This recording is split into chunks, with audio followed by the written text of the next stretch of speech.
6 months of freedom. And I'd almost forgotten what fear tasted like. Almost. Our villa clung to the Portuguese coast like a white jewel. All sun-bleached stone and blue shutters that rattled in the Atlantic wind. No marble here. No bodyguards positioned at every corner. No armor-plated Mercedes waiting to ferry us through streets that belonged to men who'd kill for a nod from Dante Moretti. Just us. Just this. Just the simple, extraordinary gift of waking up without looking over our shoulders. I should have known it was too perfect to last. The morning started like every other Dante's arm, heavy across my waist.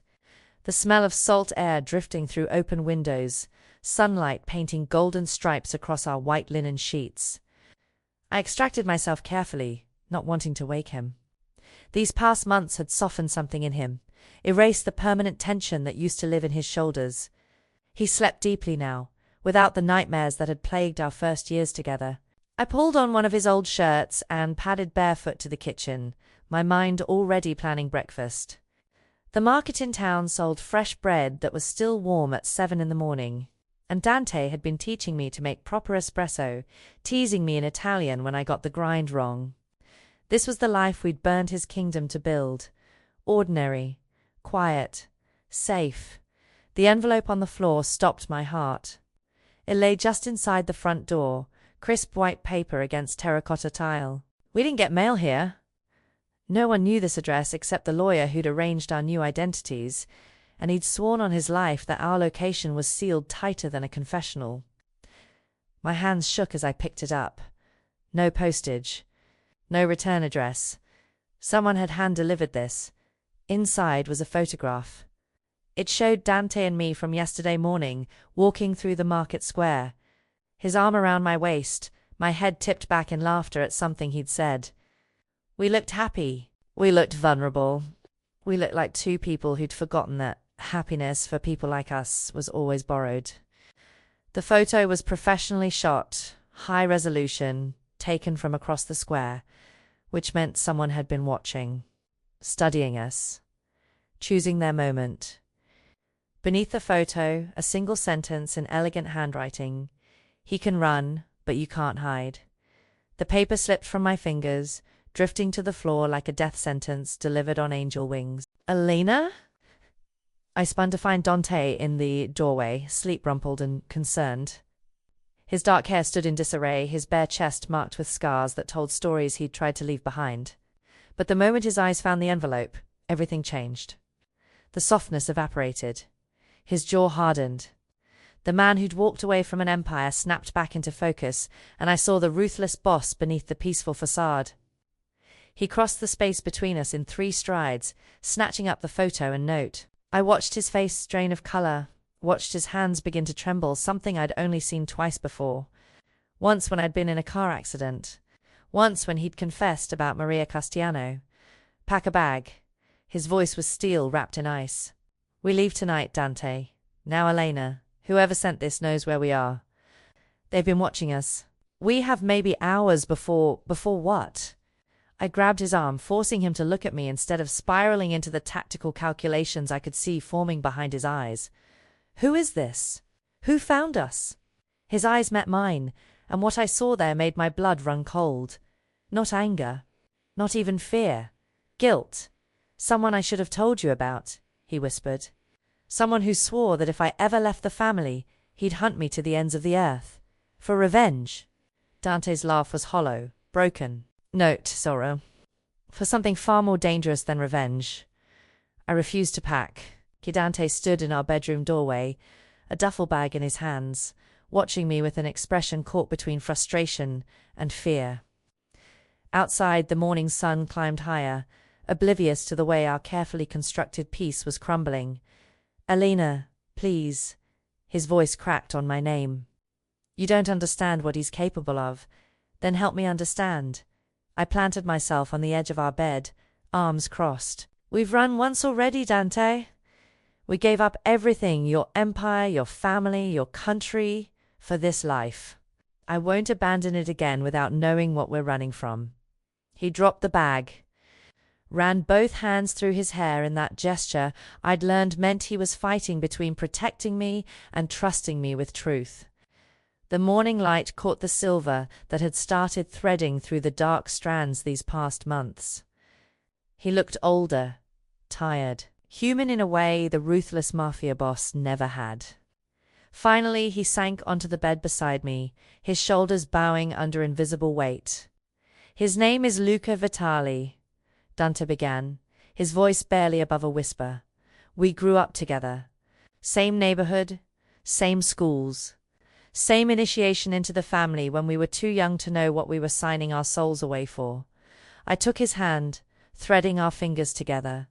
His palm was clammy, trembling slightly. He was my second demand for 15 years.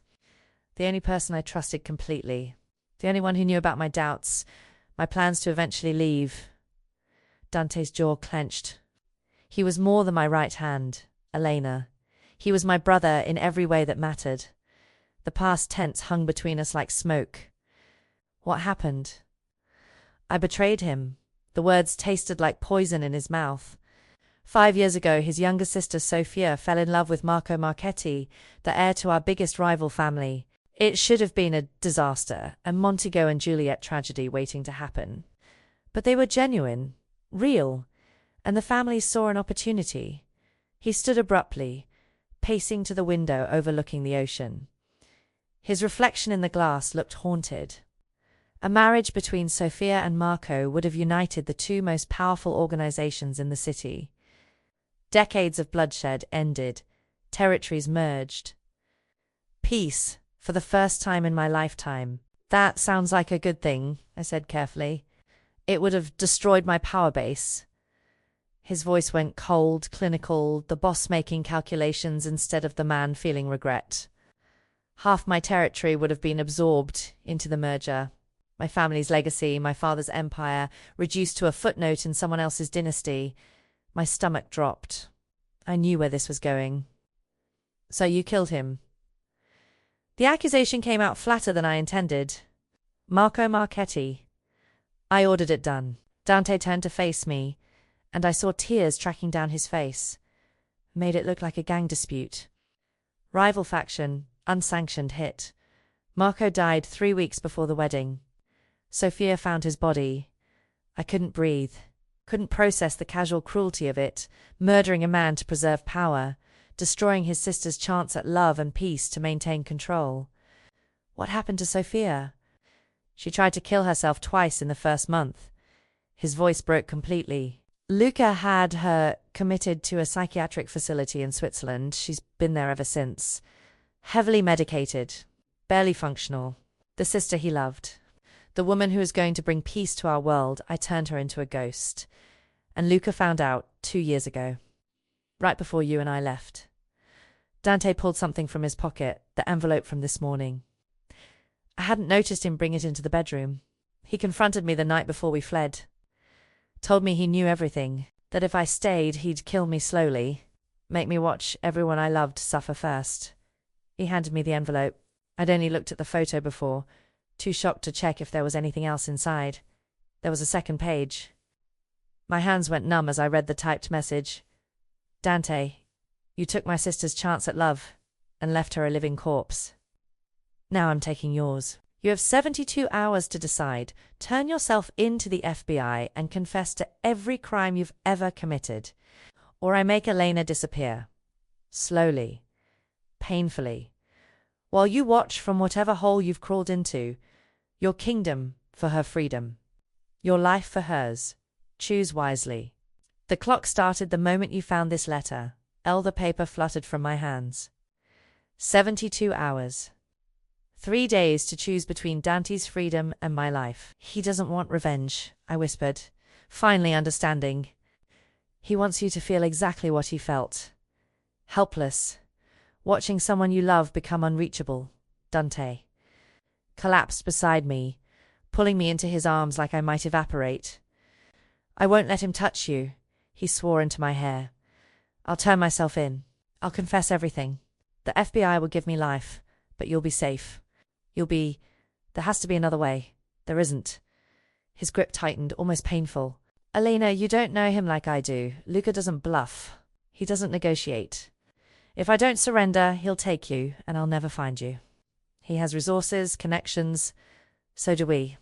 An idea was forming, dangerous and desperate. Dante, if he really just wanted you in prison, he'd have turned you in himself. The fact that he's giving you a choice means something. It means he wants me to suffer the decision. Or, I pulled back to look at him, it means there's something else he wants. Something he hasn't admitted even to himself. Understanding flickered in Dante's eyes, followed immediately by denial. No, absolutely not. Whatever you're thinking. What if we could give him back what you took? I asked. Not Marco, he's gone. But Sophia, what if we could save her? She's unreachable, Elena. Luca spent 5 years trying, has he? Or has he been too consumed with planning revenge to actually focus on his sister's recovery? Dante stared at me like I'd suggested we walk into a lion's den unarmed, which I suppose I had. Dante spent the next 6 hours trying to talk me out of it. He'll kill you on sight, he said for the 10th time, pacing our living room like a caged panther. The moment you contact him, he'll know where we are. He'll come for both of us. I sat curled in the armchair by the window, studying the envelope with the kind of focus I'd learned from watching Dante negotiate deals back when he still had an empire. Everything meant something. Every detail was a message. Look at this. I held up the paper to the light. The watermark. Dante stopped pacing, squinting at the subtle pattern barely visible against the white background. A phone number, woven into the paper's fibers so delicately you'd miss it, unless you were searching. He wants me to call, I said quietly. If he just wanted you to surrender, he wouldn't need to give us a way to reach him. He'd just wait for the 72 hours to expire, or it's a trap to confirm our location. He already knows our location, Dante. He had someone photograph us yesterday. I stood, crossing to him, taking his face in my hands. Listen to me. I've spent 6 months learning to think like you did. Strategically. And strategically this doesn't make sense as pure revenge. His eyes searched mine, desperate and afraid in a way that broke my heart. Then what is it? A test. He's testing whether you've really changed. Whether you'd sacrifice yourself for love the way you forced Sophia to sacrifice her love for your power. The pieces were clicking together in my mind. He doesn't want you in prison, Tesoro. He wants you to choose prison. To prove you're capable of the kind of selfless love you destroyed in his sister. Dante's breath came out shaky. And if you're wrong, then I die, and you turn yourself in anyway. I tried to smile. Failed. But I don't think I'm wrong. Let me call him. Let me talk to him. Just me. Absolutely not, Dante, no. His hands gripped my shoulders, not hard enough to hurt, but firm enough to communicate how serious he was. I won't use you as a negotiator. I won't put you in the line of fire. That's not who we are anymore. Yes, it is. I covered his hands with mine. We're partners. Equal partners. You don't get to make unilateral decisions to protect me any more than I get to let you sacrifice yourself without fighting for another option. We stared at each other. 2 wills colliding. Outside, waves crashed against the cliffs, relentless and indifferent to human drama. Finally, Dante's shoulders sagged. If you do this, he whispered. If you call him and it goes wrong, I'll never forgive myself. If I don't do this and you go to prison, I'll never forgive myself. I pulled out my phone, fingers hovering over the keypad. Trust me. The way I trusted you when you told me what you really were. He closed his eyes, jaw clenched so tight I feared his teeth would crack. Then, barely perceptible, he nodded. I dialed the number from the watermark with shaking hands. It rang once. Twice. On the 3rd ring, a voice answered, smooth, cultured, carrying the same dangerous edge Dante's used to have. Mrs. Moretti. I wondered how long it would take you to find my number. Luca Vitale sounded almost amused. I want to meet, I said, forcing my voice steady. Just you and me. No Dante, no weapons, no games. A pause. I could almost hear him thinking, calculating. Bold, possibly stupid. I haven't decided which yet. Background noise suggested he was somewhere public, a cafe maybe. Why would I agree to that? Because I have something you want more than revenge. And what's that? I took a breath, committing to the gamble that would either save us or destroy everything. A way to save your sister. The silence on the other end stretched so long I thought he'd hung up. Then, tomorrow, noon, There's a chapel on the cliffs north of Lagos Nasa. Signora Daroca, come alone. If I see Dante, if I see anyone else, the deal is off, and your 72 hours drop to 0. How do I know you won't just kill me? His laugh was cold. Mrs. Moretti, if I wanted you dead, you'd have died in your sleep last night. My men have been watching your villa for 3 weeks. You just didn't notice because you've gotten soft. The line went dead. I lowered the phone, my entire body trembling with adrenaline and terror and the awful knowledge that I'd just committed to walking into a trap with nothing but hope and a theory. Dante pulled me against him, his heart hammering against my ear. Nossa Senhora da Roca, he murmured. Our Lady of the Rock. There's a certain poetry in choosing a chapel named for the Mother of God. Is it safe? Nowhere is safe with Luca. His arms tightened. But it's public. Cliffside. Tourists visit. He won't risk open violence there. Then I meet him tomorrow. We meet him tomorrow. Dante, I'll stay out of sight. But I won't send you to face my demons alone, Elena.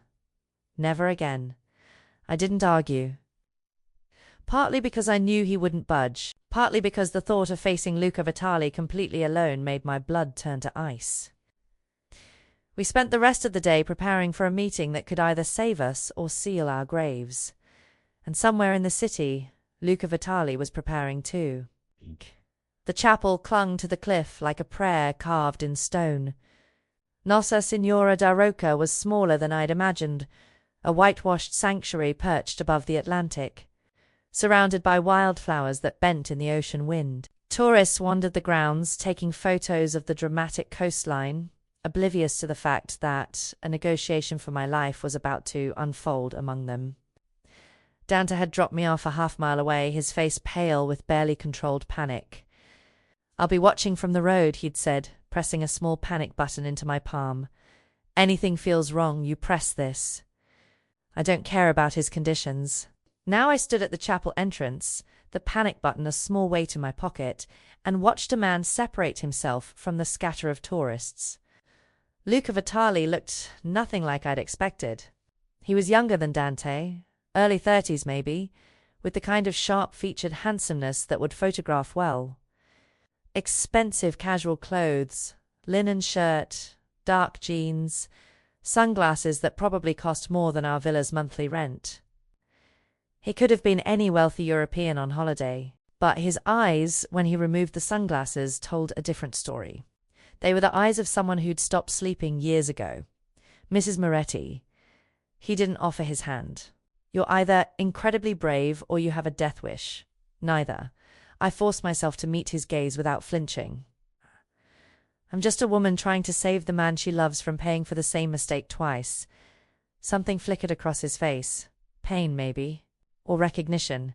Walk with me. He gestured toward the cliff path, away from the tourists, but still visible from the road where I knew Dante was watching through binoculars, probably losing his mind. We walked in silence for a moment, waves crashing against rocks far below, seabirds wheeling overhead. The beauty of it felt obscene against the weight of our conversation. You said you could save Sophia. Lucas's voice was carefully neutral. That's either a lie designed to buy time, or you're delusional about your capabilities. I'm neither. I stopped walking, forcing him to face me. But I need you to answer something honestly first. When was the last time you actually saw your sister? Not just authorized payments to the facility. Actually visited her. His jaw tightened. 18 months ago. Why so long? Because watching her like that, his voice cracked, staring at nothing, drooling on herself, not even recognizing my voice. It's unbearable. The doctors say she's stable, that she's receiving the best care money can buy. There's nothing I can do except make sure the bills are paid, and plan revenge against the man who put her there. Yes, no apology in his tone. Dante took my sister from me as surely as if he'd put a bullet in her head. He deserves to suffer exactly the way I've suffered. I took a breath, preparing to either save us or condemn myself. What if I told you the facility has been lying to you? That Sophia isn't catatonic from grief. She's being kept that way. Deliberately. By The same people who want you focused on revenge instead of investigating her treatment. Luca went perfectly still. What are you talking about? The Marchetti family. I was guessing now, building on fragments Dante had told me. But the way Luca's face drained of color told me I'd hit close to truth. Marco's family. They lost their heir because of Dante's order, but they couldn't touch Dante directly without starting a war. So they found another way to hurt the people around him. You're saying he couldn't finish the sentence. Keeping Sophia sedated. Medicating her into oblivion. Using her as a weapon against you, making sure you stay broken and focused on the past instead of building a future. The words tumbled out faster now. Think about it, Luca. Who recommended that facility? Who's been sending you those monthly reports about her stability? Who benefits from you spending 5 years planning revenge instead of demanding better care for your sister? His hands had curled into fists. If what you're saying is true, then your real enemy isn't Dante. He lit the match, yes. But the Marchettis have been pouring gasoline on the fire for 5 years, making sure it never goes out. Luca turned away, staring out at the ocean with an expression that mixed rage and dawning horror. Why are you telling me this? What do you want? Help me help her. I stepped closer, pressing my advantage. Come to Switzerland with me. Let's get Sophia's real medical records, not the sanitized versions they send you. Let's find out what she's actually being given and why. And if I'm right, if there's a chance to bring her back, you want me to let Dante go. His voice was flat. I want you to let yourself go. I said it gently. You've spent 5 years being defined by what was taken from you. Don't you want to try being defined by what you could get back? He was silent for so long I thought I'd lost the gamble. Then, if you're lying, if this is some scheme to buy time, then you kill us both and feel justified doing it. I met his eyes. But if I'm right, you get your sister back. Really back. Isn't that worth more than watching Dante rot in prison? Luca's phone buzzed. He glanced at it, and his expression shifted to something darker. It seems your husband couldn't follow simple instructions. He turned the phone toward me. The screen showed a live video feed, Dante, surrounded by 3 armed men in our villa's living room. My insurance policy, Luca said coldly. Did you really think I'd let him roam free while you tried to negotiate? My hand moved instinctively toward my pocket, toward the panic button Dante had given me. Luca's hand shot out, gripping my wrist with controlled strength. I wouldn't. His voice remained calm, almost gentle. Your husband is unharmed.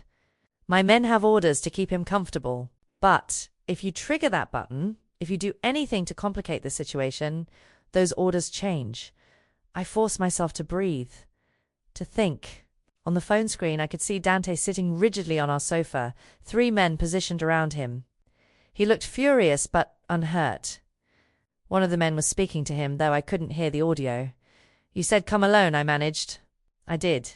And he followed you anyway. Parked half a mile down the road with binoculars and enough weapons in that car to start a small war. Luca released my wrist. Did you really think I wouldn't have people watching the perimeter? I know Dante Moretti. He's incapable of letting someone he loves walk into danger without backup. Then you know he's changed. I know he's trying to change. There's a difference. Luca pocketed his phone. The Dante I knew would have sent you in wired with a sniper positioned on that ridge. The fact that he only brought binoculars and a pistol. That's ... Unexpected. I heard the crack in his voice on that last word. The admission that maybe, possibly, the man he'd spent 5 years hating had evolved into someone he didn't quite recognize. You loved him once, I said quietly.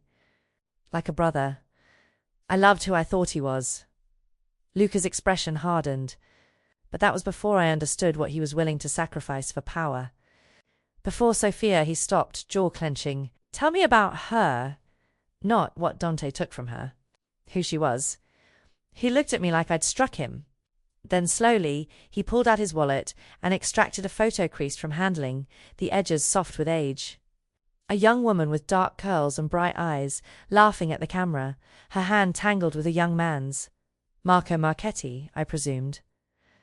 She was studying architecture, Luca said, his voice rough.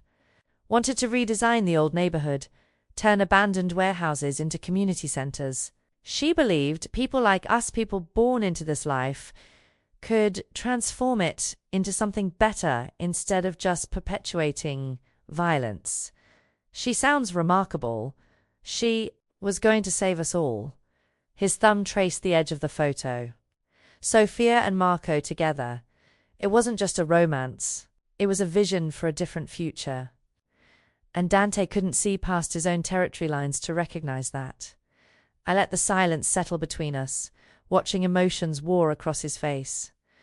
Finally, I spoke. What if he could give her that future back? Not with Marco, I know that's impossible. But what if Sophia could still be the person who transforms things, who builds instead of destroys? Luca's eyes snapped to mine. You think rescuing her from some medication conspiracy will erase 5 years of trauma?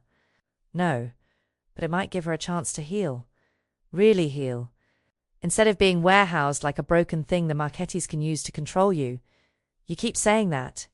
The Marchettis. Do you have any proof, or is this just a desperate theory? I have enough to make you doubt. I pulled out my phone, showing him the research I'd done last night while Dante slept. The facility holding Sofia Valle Serrano is owned by a shell company.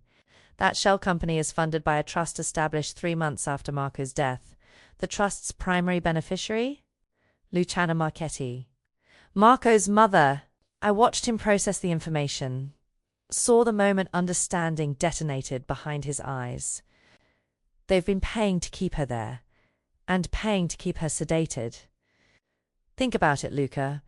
Every monthly report you receive, every update from the doctors, it all goes through Valle Serrano's administrative office. Have you ever spoken directly to Sophia's psychiatrist? Ever demanded an independent evaluation? His silence was answer enough. They've been counting on your grief keeping you compliant, broken, focused on revenge against Dante instead of asking hard questions about your sister's care. I stepped closer. What better way to destroy Dante's former second-in-command than to keep him trapped in a cycle of pain? Luca turned back toward the ocean, his shoulders rigid. When he finally spoke, his voice was barely audible over the wind. If you're right, if they've been doing this to her for 5 years, he couldn't finish. Then we make them pay, together, but first we save Sophia. He turned to face me. And I saw something shift in his expression. Not forgiveness, not trust, but perhaps the fragile beginning of hope. Switzerland. Tomorrow. You, me, and Dante, because I'm not letting him out of my sight. His eyes hardened. But understand this. If we get there, and you're wrong, if this is some elaborate scheme, I will kill you both. Slowly. And if I'm right? A long pause. Then, if you're right, and we can bring Sophia back, I'll consider that debt paid. Not forgiven, never forgiven, but paid. I let out a breath I didn't know I'd been holding. I need to see Dante. To explain. Luca pulled out his phone, typed something. My men are releasing him now. Meet us at Faro Airport, private terminal, tomorrow at 8 a.m. We fly to Geneva together. How do I know you won't? You don't. His smile was cold. But you're betting everything that I want my sister back more than I want revenge. Let's find out if you're right. Val Serrano looked like a resort for the wealthy, not a psychiatric prison. Nestled in the Swiss Alps, the facility was all clean lines and floor-to-ceiling windows that framed postcard-perfect mountain views. Patients in soft clothes wandered manicured gardens. Classical music drifted from hidden speakers. Everything designed to project healing, serenity, hope. Everything a lie. I'd flown here with Luca and Dante in a silence so thick it felt suffocating. The 2 men who'd once been brothers sat on opposite sides of the private jet, not speaking, barely looking at each other. The weight of Sophia hung between them, what she'd been, what she'd become, whose fault it was. Luca had insisted Dante remain at the hotel in Geneva while we visited the facility. I can barely stand to be in the same city as him, he'd said, his voice tight. If he comes to see Sophia, I can't promise I won't kill him in front of her. So Dante waited, and I walked through Valle Sereno's pristine halls feeling like I was descending into something darker than the cheerful decor suggested. "Your sister's guest is here," the administrator said, leading us toward the east wing. She was a blonde woman in her 40s, with a practiced smile that never reached her eyes. "I should warn you, Mr. Vitali, Sophia's been having a difficult week. We've had to increase her sedation slightly." Why wasn't I informed? Luca's voice could have cut glass. It was a minor adjustment. Nothing to concern yourself with. Dr. Muller felt it was in Sophia's best interest to remain calm. Everything about this place made my skin crawl. The way the staff moved with rehearsed efficiency. The way they spoke about Sophia like she was a problem to be managed rather than a person to be healed. We found her in a sunroom, sitting by the window in a cushioned chair. Sophia Vitali was beautiful in the way broken things sometimes are ethereal, untouchable, like a ghost haunting her own body. Her dark hair had gone prematurely silver, hanging limply around a face that had forgotten how to express emotion. She stared at the mountains with eyes that didn't seem to register what they saw. "Sophia." Luca's voice cracked. He crossed to her, kneeling beside her chair. "It's me. It's Luca." No response. Not even a flicker of recognition. I watched him take her hand, watched him try to break through whatever pharmaceutical fog they'd wrapped around her mind. And I felt rage crystallize in my chest. Cold, focused, absolute. "I'd like to speak with Dr. Muller," I said to the administrator. "And I'll need copies of Sophia's complete medical records." "Not the summaries, everything." The woman's smile tightened. "I'm afraid patient privacy, Mr. Vitali is her legal guardian and primary financial supporter of this facility." I kept my voice pleasant. But steel underneath. I'm sure Dr. Muller would be happy to provide transparency about the care his money is funding. 3 hours later, I sat in a conference room, surrounded by files, and the truth was worse than I'd imagined. Sophia's medication cocktail was staggering. Antipsychotics, mood stabilizers, sedatives, all at doses far beyond standard therapeutic ranges. But it was the notes in the margins that made my blood run cold. Handwritten observations from Dr. Muller, patients showing signs of improvement, decreased dosage, followed by another hand. Different writing. Per benefactor request, maintain current levels. Benefactor. I cross-referenced the facility's financial records, the ones Luca had demanded, threatening legal action when they initially refused. Large quarterly payments from Fiducia Capital Trust. The same trust I'd found online, the one established by Luciana Marchetti. They weren't just housing Sophia, they were keeping her broken, deliberately, systematically, for 5 years. My hands shook as I photographed every page, every incriminating note. Then I called Luca.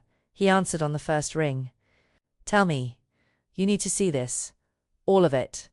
"But Luca," my voice broke. "They've been poisoning her. Not literally, but close enough. The medications, the doses, none of it is about helping her recover. It's about keeping her manageable, keeping her from healing." The silence on the other end was terrifying. "How long?" His voice was barely human. The orders to maintain sedation started 3 weeks after she was admitted. Every time a doctor recommended reducing medications, every time Sophia showed improvement, someone overruled it. Someone who wanted her to stay exactly as broken as she is now. The Marchettis. Yes. I pulled up the financial trail on my laptop. Luciana Marchetti has been funding this place specifically to ensure Sophia never recovers. To ensure you stay focused on grief and revenge instead of asking questions or demanding better care. I heard something shatter on his end glass. Maybe a phone. Then his voice roar with fury. "Get her out. Now. I don't care what it takes. I'm calling my lawyers. We're extracting her today. Luca, we need to be careful. If we just take her, they could claim kidnapping, use it to, I don't care." The roar made me pull the phone from my ear. My sister has been tortured for 5 years because I was too destroyed to pay attention. Because I let my need for revenge blind me to what was happening right in front of me. So we're getting her out. And then, his voice dropped to something cold and deadly. Then the Marchettis learn what it means to take something precious from me. Back in Geneva, in a hotel room overlooking the lake, Dante received a message that made his carefully maintained calm shatter. An envelope, hand-delivered to the front desk. Inside, a photo of Sophia from 5 years ago, vibrant and alive. And a note in Luciano Marchetti's handwriting. Did you really think you could steal away my son's murderer without consequences? Luca wanted to hurt you. I want to end you. Choose your next move carefully. Extracting Sophia required a precision strike that would have made Dante's old organization proud. Luca arrived at Valle Sereno with 3 lawyers, a private medical transport team, and enough righteous fury to level the facility. I stood beside him in the administrator's office, my phone recording every word as we laid out the evidence. These are falsified medical records, the lead lawyer said, sliding documents across the desk. Medications prescribed against standard psychiatric protocols, treatment plans overridden by external parties with no medical credentials, and most damning financial records showing payments from a family with clear motive to keep Ms. Vitali incapacitated. The administrator's practiced smile had vanished. You can't just remove a patient, watch me. Luca's voice was ice. You have 2 choices. Release my sister into my custody with a full medical team standing by, or I contact the Swiss Medical Board, Interpol, and every major news outlet in Europe. I'm sure they'd be fascinated to learn how. Valle Sereno has been operating as a paid prison for inconvenient wealthy relatives. 30 minutes later, we walked out with Sophia. Luca carried her himself, refusing the wheelchair, refusing help. She was so light in his arms, so fragile. Her head lolled against his shoulder, eyes half closed, still too sedated to fully comprehend what was happening. I've got you, he murmured to her in Italian. I'm so sorry, Piccola. I should have come sooner, should have seen. But I've got you now. I've blinked back tears as I watched this man who'd threatened to kill me 3 days ago cradle his sister like she was made of spun glass. The private ambulance waited. A full medical team ready to begin the process of safely reducing her medications. Monitoring her vitals, giving her body a chance to remember what it felt like to be clear-headed. The recovery center in Geneva is prepared, I told Luca as paramedics carefully transferred Sophia to a stretcher. Dr. Reiner specializes in psychiatric medication withdrawal. She'll be safe there. He nodded, unable to speak, his hand gripping Sophia's even as they loaded her into the ambulance. Then his phone rang. He answered, listened for 10 seconds, and his entire expression transformed from grief to something darker. We have a problem, he said, ending the call. Dante just called. The FBI received an anonymous tip about a murder case. Evidence, witness statements, forensic details, enough to indict him within 48 hours. My stomach dropped. Who sent it? Luca's eyes met mine, and I saw something terrible in them. Guilt. I did. 3 weeks ago, before you contacted me. Before any of this. The world tilted. You set him up. It was supposed to be my endgame. His voice was hollow. Dante in prison, you alone and suffering, me avenged while I kept planning revenge. I thought it would feel like justice. He looked at Sophia's unconscious form in the ambulance. But I can't undo it now. The FBI's already moving. They have evidence about the Castiano hit, the warehouse murders, everything from Dante's old organization. Who gave you the information? Giovanni Moretti. Luca's jaw tightened. Dante's uncle. The man who took over after you both left. Apparently. Having Dante arrested serves his interests, removes any possibility of the legitimate heir returning to reclaim power, betrayed by family. It was almost poetic in its cruelty. I pulled out my phone, dialing Dante. He answered immediately. Alina, where are you? The FBI just contacted our lawyer. They're coming for me. Interpol has been notified. There's nowhere left to run. I know, Luca told me. I watched Luca climb into the ambulance with his sister, his expression devastated. We're coming back to Geneva. We'll figure this out. There's nothing to figure out. Dante's voice was eerily calm. The evidence is real. I did commit those crimes. The only question is whether I surrender now or wait for them to find me. No. The word exploded from me. There's always another option. We just have to find it. But even as I said it, I felt the walls closing in. Back at the Geneva Hotel, the three of us sat in Dante's suite, two former brothers and the wife who'd tried to build a bridge between them. Sophia was safely installed in the recovery center with round-the-clock medical supervision. At least we'd accomplished that. I can't take back what I sent to the FBI, Luca said, staring at his hands. I thought it would feel like victory. Instead, watching Sophia in that place, seeing what 5 years of my obsession with revenge cost her, he looked at Dante. I became exactly what I hated about you, willing to destroy someone's future for my own purposes. Dante's expression was unreadable. So what now? We wait for the arrest? There might be another way. Luca pulled out a flash drive. This contains everything Giovanni gave me. But it also contains evidence about Giovanni's operations, the things he's done since taking over.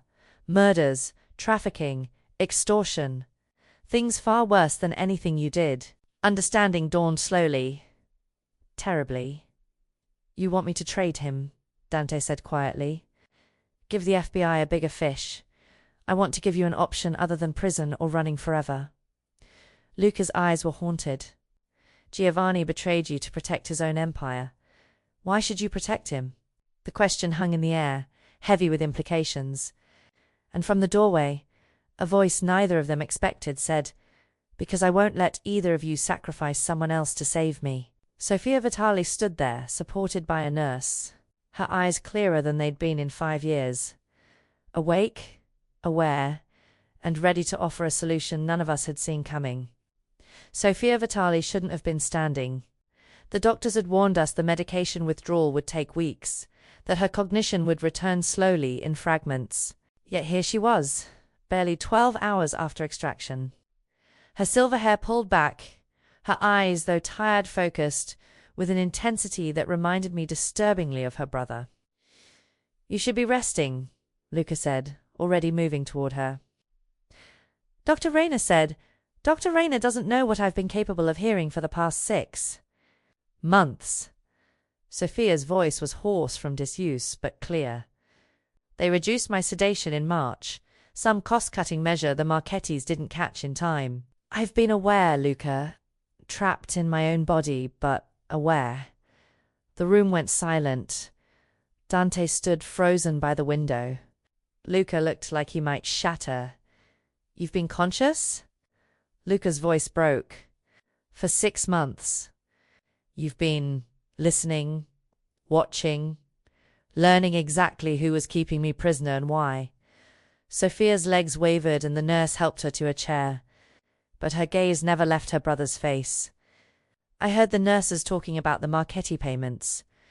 I heard Dr. Muller arguing with Luciana about whether to increase my doses when I started responding to physical therapy. I heard everything, Sophia, Dante started, but she held up a hand. Save it. I know what you did. I know Marco died because you gave an order. Her eyes were hard, but I saw grief beneath the anger. I also know that the Marchettis have spent 5 years using my broken mind as a weapon to destroy everyone I ever cared about. So right now, I'm less interested in past crimes than I am in present solutions. She looked at each of us in turn, Luca, Dante, me, and I saw the architect she'd once wanted to be. Someone who could look at broken structures and see how to rebuild them. The FBI has evidence against Dante. Giovanni provided it, hoping to eliminate competition. The Marchettis want all of you dead for various reasons, and I'm the key to stopping both of them. How? I asked quietly. I testify. Sophia's jaw set with determination. I go to the FBI and I tell them everything. Not just about Marco's death. They already have that. I tell them about Valle Sereno, about how the Marchetti family has been operating an illegal detention operation, bribing doctors, falsifying medical records. I give them a conspiracy case that makes Dante's past crimes look like parking tickets. Luca was shaking his head. You can't. Testifying means reliving everything. The trauma has been my prison for 5 years. Sophia's voice strengthened. Let it be my weapon instead. The Marchettis wanted me broken and silent. I'll show them what happens when I find my voice again. They'll claim you're unreliable, Dante said quietly. A psychiatric patient with cognitive impairment, which is why I need corroboration. Sophia looked at Luca. You have the financial records from Valle Sereno. Alina photographed the medical files. Between my testimony, documentary evidence, and forensic analysis of my blood, which will show years of unnecessary sedation, we have a case. And Giovanni? I asked. The evidence against Dante? Sophia's smile was sharp. Here's where it gets interesting. I also testify about Giovanni. About how he visited me once, 18 months ago, asking questions about Dante's offshore accounts. About how he tried to get me to sign documents transferring Luca's power of attorney. I was too sedated to understand at the time, but I remember, understanding crystallized. You're offering the FBI a conspiracy case against both families. Exactly. The Marchettis for what they did to me. Giovanni for evidence tampering, witness intimidation, and about 15 other charges related to his operations. Sophia looked at Dante. You still go down for past crimes, but with cooperation credit, with testimony against bigger targets, you're looking at reduced charges, maybe even witness protection instead of prison. The plan was brilliant. Risky, but brilliant. The Marchettis will retaliate, Luca warned. The moment you surface, they'll know we extracted you. They'll come after all of us. Let them try. Sophia's eyes blazed. I've spent 5 years as their victim. Time to remind them that Vitalis don't stay down forever. Dante crossed to where she sat, kneeling like Luca had done in Valle Sereno. I can't ask you to do this. You don't owe me redemption. I'm not doing it for you. Sophia's voice softened slightly. I'm doing it for Marco. For the future we should have had. For every person the Marchettis have destroyed while everyone was too afraid to fight back. She paused. And maybe, a little bit, for the brother who loved you like family before you broke that bond. He deserves closure too. Luca and Dante's eyes met across the room, years of betrayal and brotherhood tangled between them. We'll need witness protection for everyone, I said, thinking strategically. New identities, relocated. The FBI will demand complete cooperation. And medical support for Sophia during the process, Luca added. Non-negotiable. Sophia straightened in her chair, looking more alive than she had since we'd found her. Then let's burn their kingdoms down. All of them. 4 days later, Sophia Vitali walked into the FBI field office in Zurich with enough evidence to dismantle 2 criminal empires. And in a villa outside the city, Luciana Marchetti received word that her carefully maintained weapon had just turned against her. The FBI moved with surgical precision.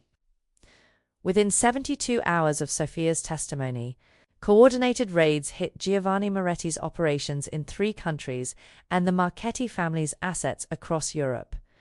The evidence Sophia provided corroborated by financial records.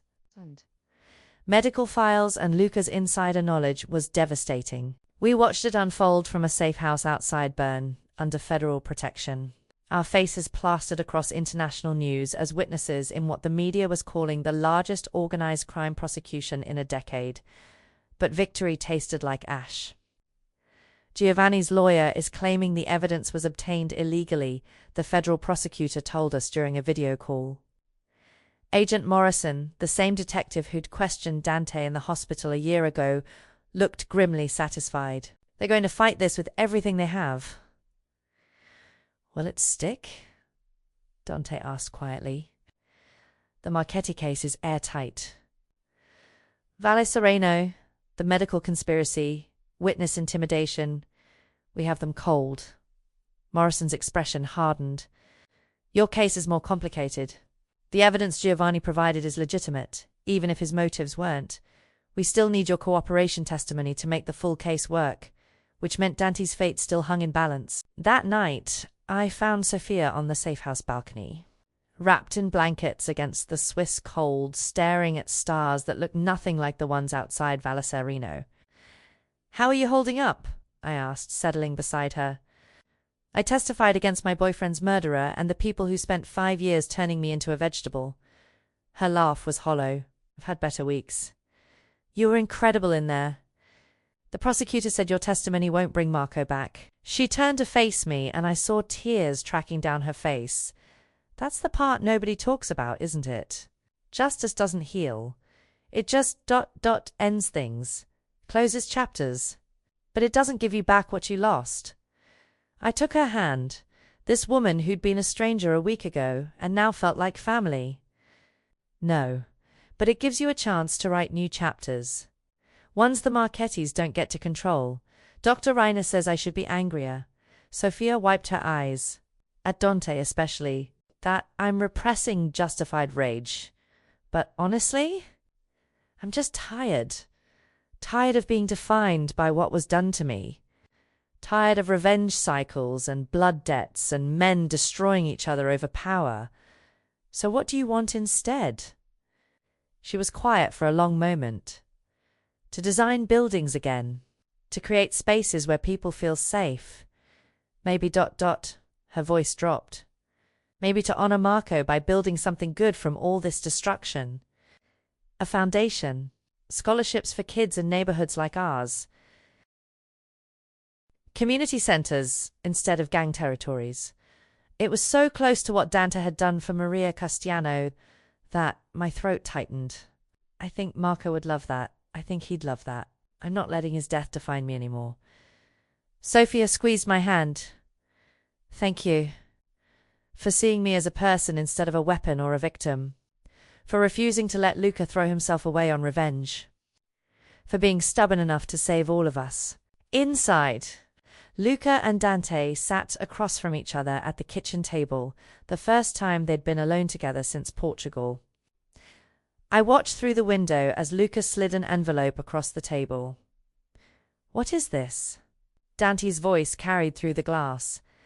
"Power of attorney documents. For Sophia." Luca's expression was unreadable. "I'm signing over control of everything, her medical decisions, her finances, her future. She's competent now. She deserves autonomy I should have fought to give her years ago." Dante opened the envelope, scanning the documents.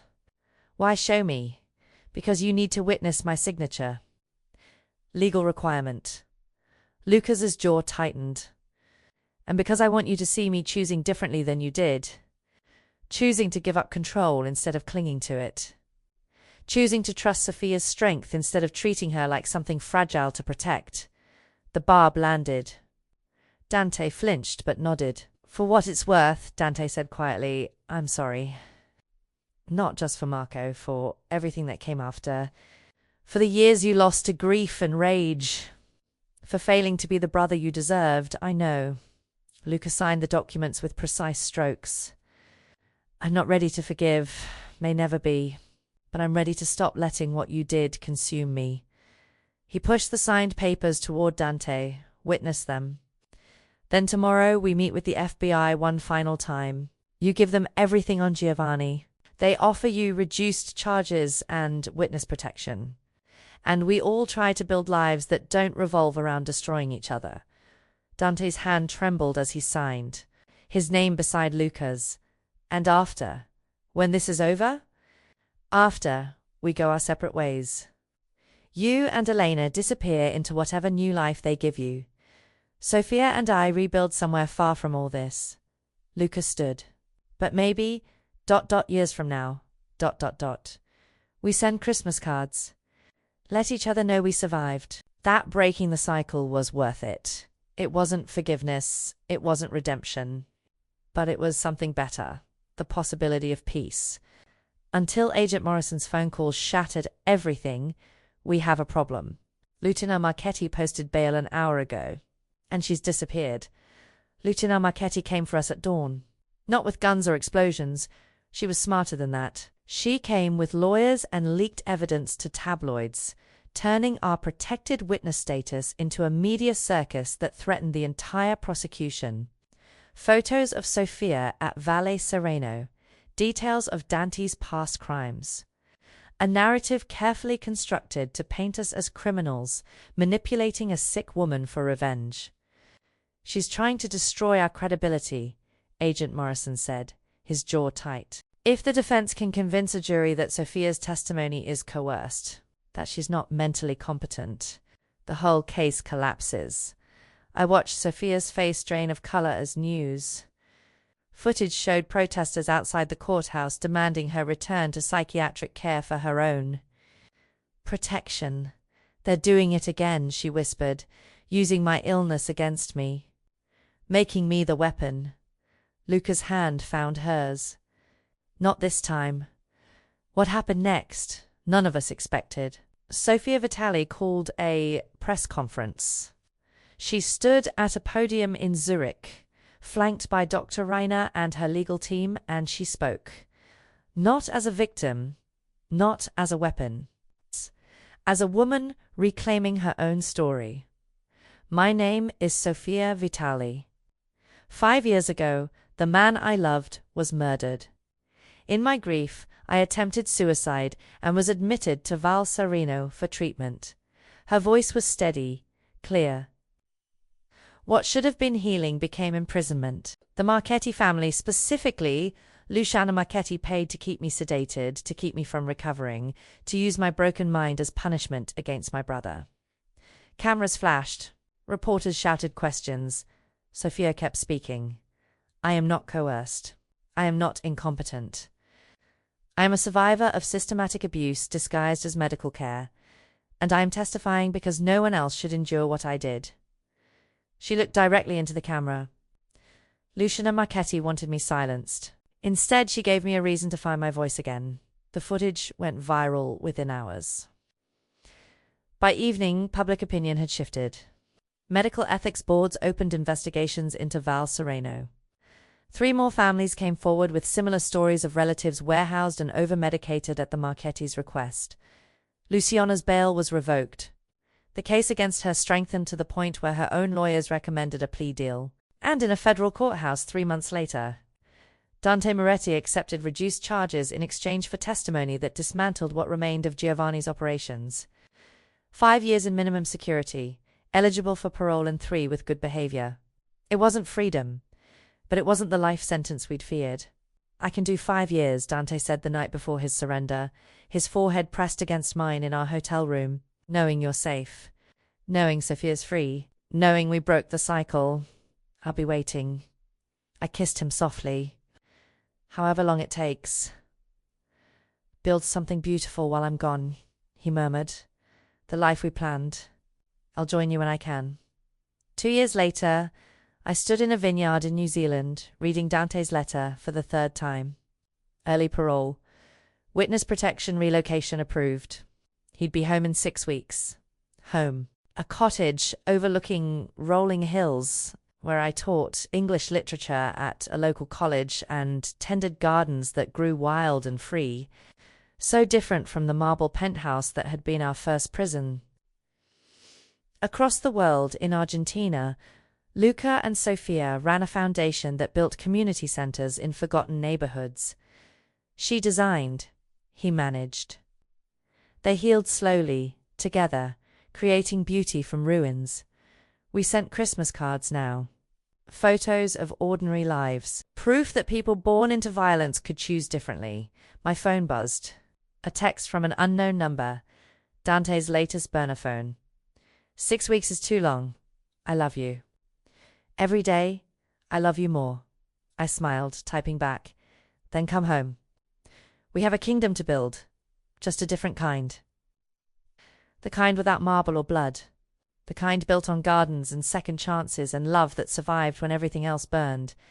Dante had abandoned his kingdom for me. But what we built in its place, what all of us built, was worth infinitely more than any empire. Sometimes the person who wants more than revenge wants what revenge stole. A future. And sometimes the only way to reclaim that future is to burn down the past together and build something new from the ashes. The vineyards stretched before me, golden in afternoon light. Somewhere, Dante was counting days until freedom. Somewhere, Sophia was designing her 5th community center. Somewhere, Luca was learning that peace felt better than fury. We'd all paid prices for our freedom, but we'd paid them together. And that made all the difference.